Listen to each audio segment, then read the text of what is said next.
প্রিয় দর্শক, আসসালামু আলাইকুম। আজকে 23শে জুন 2025।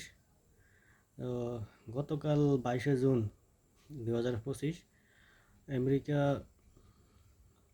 আপনার ইরানের 3টি পরমাণু স্থানে হামলা চালিয়েছিল। তো পরিপ্রেক্ষিতে আজকে আবার ইসরায়েল ও ইরানের সেই পরমাণু কেন্দ্রে হামলা চালিয়েছে।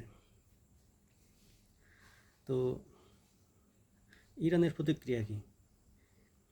ইরানের প্রতিক্রিয়া হচ্ছে সম্ভবত আজকে নিউজে দেখলাম আজকে 300 থেকে 400 মিসাইল হামলার পরিকল্পনা করতেছে।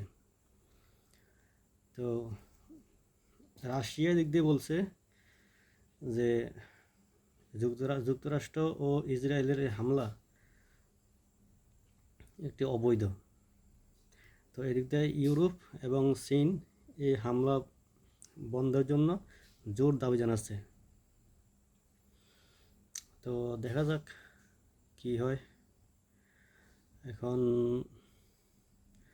মিডল ইস্ট অবস্থা বেশি ভালো না। চারিদিকে যুদ্ধ ভাব চলতেছে।